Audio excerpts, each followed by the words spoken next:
1969 Porsche 911, Subaru EZ30R motor, 2 eBay turbos. eBay turbos?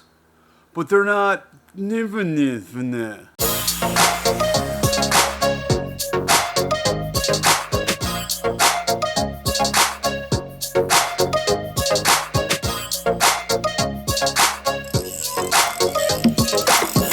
So you heard me correctly. These are indeed a pair of Chinese eBay twin turbos and some fake tile wastegates.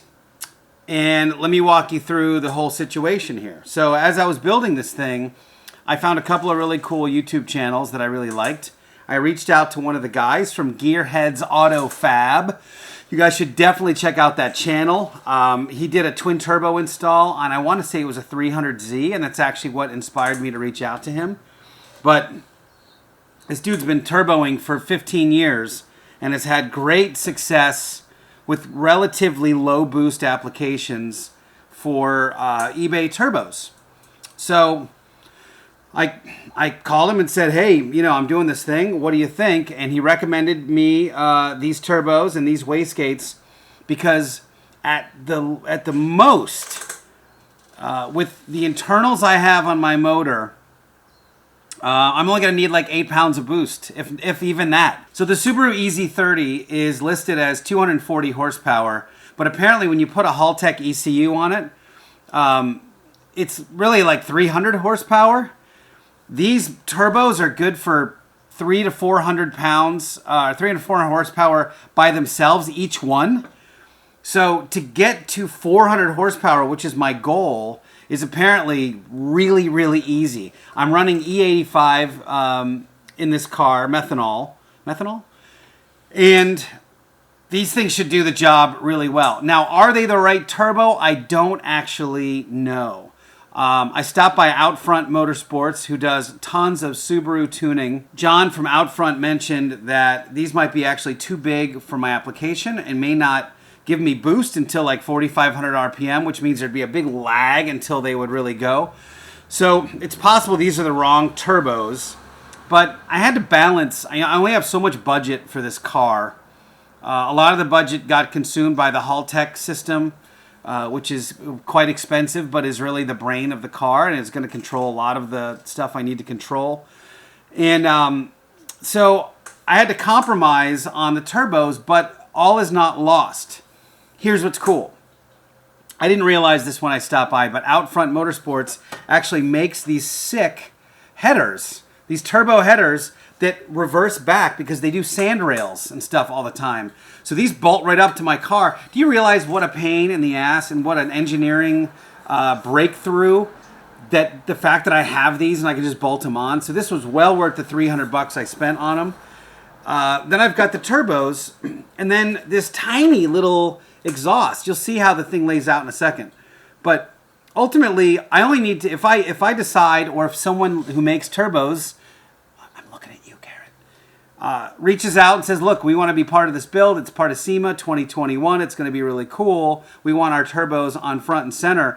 I literally only have to make a pipe that's about this long to attach the back of the turbo to the front of this header, which is only going to be like this much space. So not a big deal. So I can upgrade the turbos along the way, but what this will allow me to do today is get them positioned precisely, and that is what I'm going to do. Here's the plan. Here's the drawing of the current car, and if you see this cool, I've got this kind of peekaboo twin turbo thing happening. Well, I have here this spare back panel, and I have it, I've got a license plate that's sort of drawn on it. So what I need to do is mock up where the turbo holes are going to be on each side, and I can sort of draw them out. I can't really do any of that until I figure out how wide the spacing has to be on the turbos themselves. So the layout I'm going with is like the Porsche 935 had. It's just this sick, you know, pile of engineering in the back of the car, but effectively, if I were to be able to cut this in half, these things just go out and they're right next to each other and they go out the center of the car. So this is my general spacing of the turbos, something along these lines, is how wide the turbos have to be apart. So basically I need to measure where these holes are for each turbo. Does that make sense? So I can peekaboo and see through. I'm going to take them to my other bench. I'm going to mock them up, and I'm just going to actually draw on here and then shade it out. Put this thing on the car so I can get a visual idea of how it looks. And then for the turbos, I'm actually going to put them on this sliding system. So I'm going to put a bar over the back of the engine, like on the frame rails. I'm going to hang 2 lengths from this, and then I'll be able to move the turbos independently left and right and up and down so I can get them positioned precisely. Once they're precisely positioned, I'll be able to cut the exhaust, and then I'll be able to make brackets that connect to the turbos from the car. So I'm going to leave the jig on the car until I get the engine precisely positioned, which I can't do yet because I still don't have my adapter plate and I haven't built the engine mounts yet. But once that all happens, I'll be able to make the center sections header to turbo. But until then, the jig will stay on the car, and let's go build it. Guys, sorry to interrupt before this epic episode gets going, and I know it's epic because it's already done, and wait till you see how this turned out. It's unbelievable. So I'm building this car from scratch. I'm not a professional mechanic. I'm you in this garage trying to do something that I've never done before. I've never done any of this engineering before. So everything's a learning process, and it takes a long time to not only figure this stuff out, but then obviously to shoot it and edit it and put it out there for you. So if you like this, if you want to support what I'm doing, because I'm not really getting any YouTube algorithm love, you can like this video. If you just give it a thumbs up, that's awesome. If you can comment, even if it's just a high five or a go team or whatever, that's super cool. I'd love to hear your feedback on the build or if anything you want me to do on it. And then if you want to share it on any of your Porsche forums or Facebook or Instagram or whatever, not getting a lot of YouTube algorithm love. There's some people that are getting a ton. So I'm going to keep cranking away no matter what the love is, and accept and enjoy each subscriber one at a time. If you want to support the cause with some money, you can go to the Rennch store, which is rennch.com/store. And that's it. Thank you guys for being here. Let's get on with the video.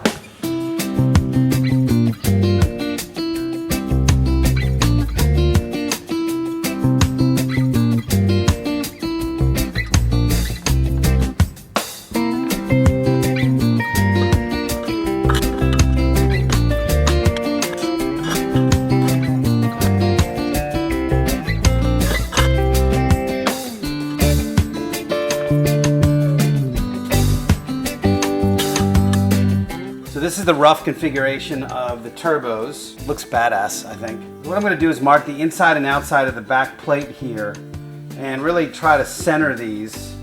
I've got the license plate pretty much centered, so I can move this over at will to the approximate center of these two.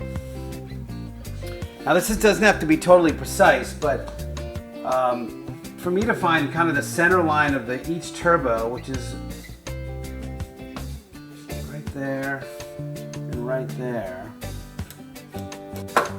Next thing I have to mark off is like a do not cut line, because there's actually a frame rail underneath behind this that's right here, and it goes to about this spot right around there. All right, I've got the drawing that I can use for reference as I try to lay this thing out.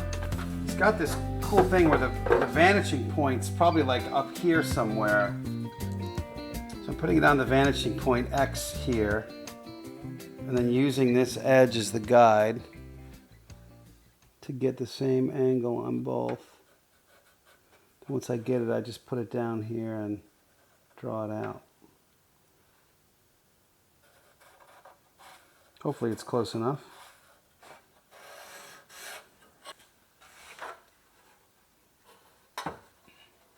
So I wish I could extend it up here like he's got it. Like he's got it that goes all the way up here and extends over the top. It just looks better, but these turbos are pretty small, first of all.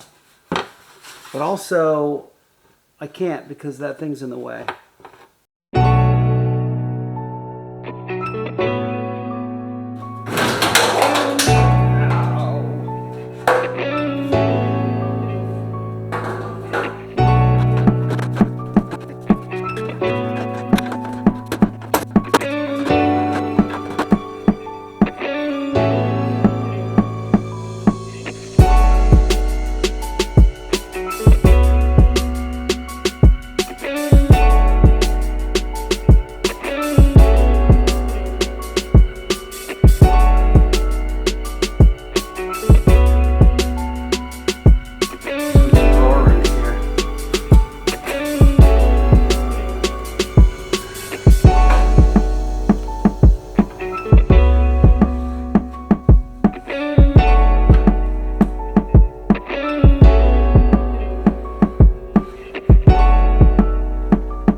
Done a bit more measuring, and I ended up extending these up and down and also putting a harder angle on the top, and I think it looks better. I think I can get away with it. I was a little skewed because this deck lid is bent, so when I stick it on it just looked weird, but once I lifted it up, thanks to my perfectly symmetrical rear fenders, I think it looks better that way. And yeah, now I'm gonna try to size it up and start cutting it out. Okay, now I've got this thing reasonably set.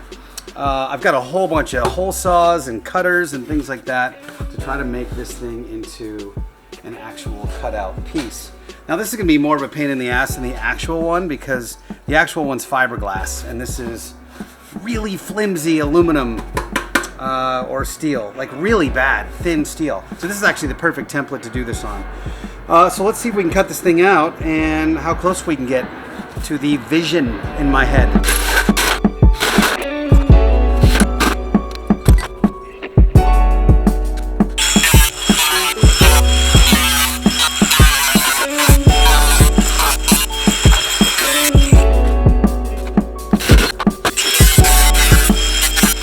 One down, one to go. The easy part is the first one, of course. Making the second one look exactly like the first one is the hard part.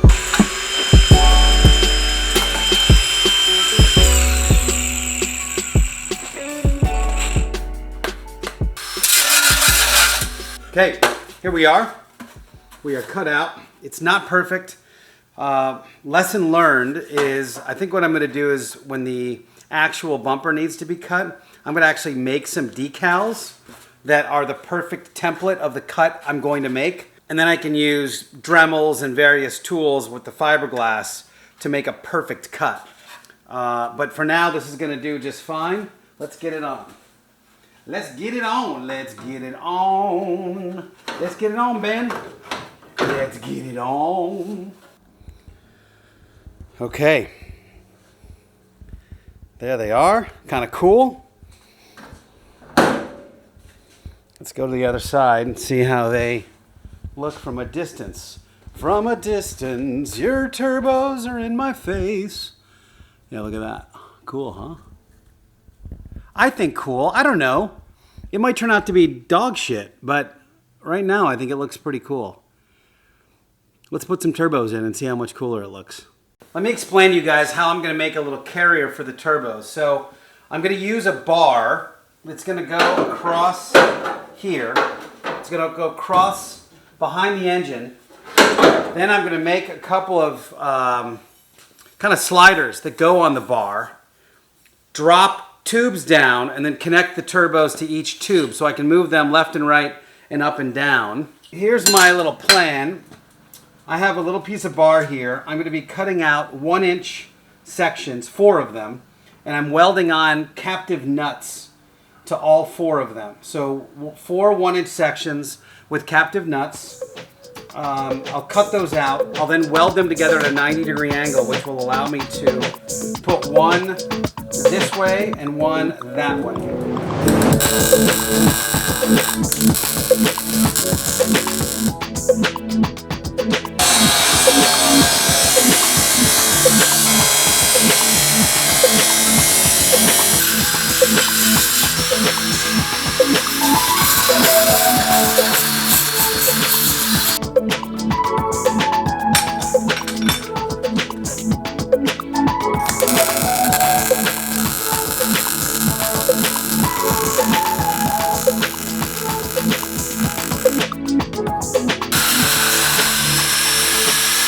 Okay, here's what I just made. I have this device with 2 set screws. That way the turbos can move this way. Hold on, let's see if I got that right. They can move this way and this way. That way I can precisely place them. I'm gonna let these cool down. Precisely place them and then turn the screw to set the bar, and then that's where they are. I have to cut this tube down so it fits in the engine compartment, and then make 2 little posts, and then here's a sneak preview of how my little devices work.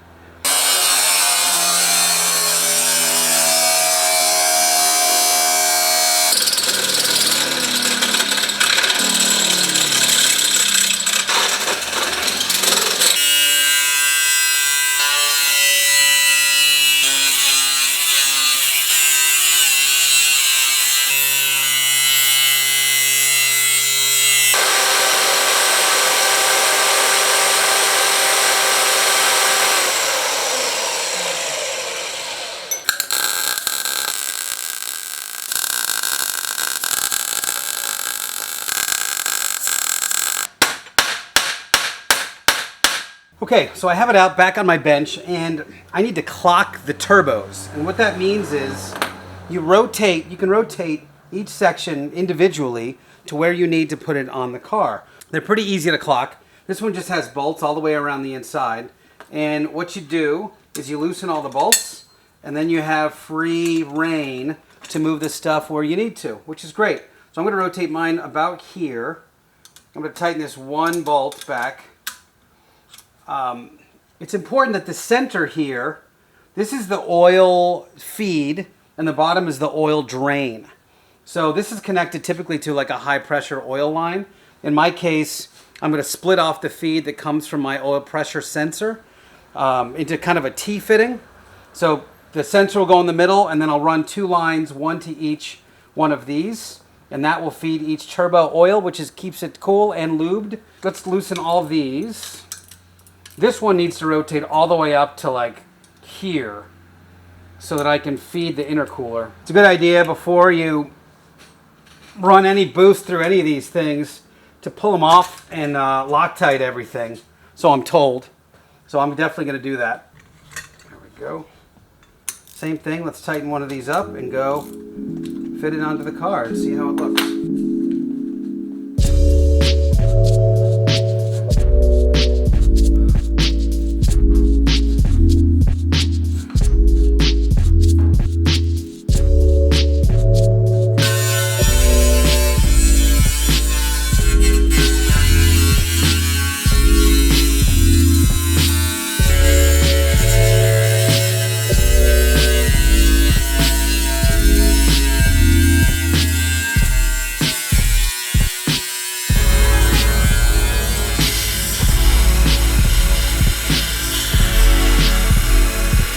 I couldn't resist seeing what this looks like with the exhaust and everything all completely set up. So what I've done is welded a little plate onto this, and my plan, let's see, let me turn the camera. My plan is to drop it where it needs to be, and then I can run a tube or a pipe here and weld it so it just sort of is all attached. I'm going to have to deal with this, which is kind of swinging of this whole unit, but at least it'll be a unit. That way I can clamp it and see how it looks when it's all set up. The other thing I've done is I've just put a lick of paint, as they say, on this section out back. And I've done that because I wanted to see what the contrast was of the turbos through the holes. And when the thing was kind of that goldy silver color, it didn't work very well. So I painted it black and it's drying now. I'm probably gonna put it on before it gets fully dry, but I do need to kind of size it up so I can figure out how tall this thing needs to be.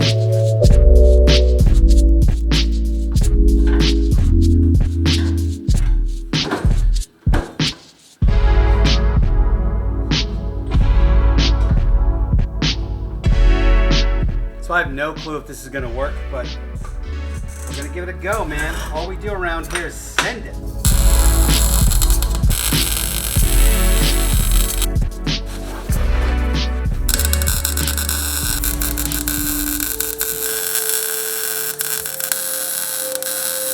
Well, dudes, it's dark. I started this at about 9:30, 10 a.m. with a little break, but this is all day. And I could not be happier with how this turned out. It is absolutely epic. Absolutely spectacular. What do you guys think? Give me a comment. Let me know what you think of the peekaboo. Is it cheesy? Is it cool? A little sneak preview of the flares, by the way. But what do you think? I think it's kind of rad, personally. I think it's gonna turn some heads. The cool thing is, if I want to, I can always cover it up. I can always get another bumper. So I have to say, that was absolutely epic. So much fun to figure that out. I couldn't be happier with how it turned out. I mean, it really, when you think about the vision and this picture, which is what I started with, and then you think about this reality, it's really close. Couple things I learned from this. Turbos are heavy, and sometimes when they pinch the web of your thumb and forefinger between things and you can't get them out, it is really painful. I'm gonna make templates for these turbo cutouts. Now that I have like a really good idea of how big they need to be, I can make them in Adobe Illustrator. I can put them on an 8.5 by 11 sheet of paper. Then I can get a die cast. I can get a decal made that I can lay over so I have a perfect cutout. So I'll do that when I get the fiberglass bumper, so it's absolutely perfect. Maybe if I can even get someone who has like a water jet or a CNC, that would be cool too, but probably not necessary. Anyway, so super rad. Couldn't be more excited. I think it came out great. I need to sort out the headers and the plumbing and that kind of thing, but everything is very doable from this standpoint. I mean, you saw that the headers are only like this long, and then of course I need to do the wastegates. So that'll be in a future video coming up very soon. Next, my wiring and my Haltech system will be in pretty soon. I need to get a battery. Classic Retrofit is gonna send an air conditioning unit, so really cool of Johnny to do that. I've got condensers to weld on. I still need my adapter plate, so I can't do the headers exactly yet. But we're coming right along. So thanks for being here on the journey with me. Thank you for subscribing and your comments. Everybody who watches this and likes it, please leave a comment as well. That would be awesome. I'll see you guys next time.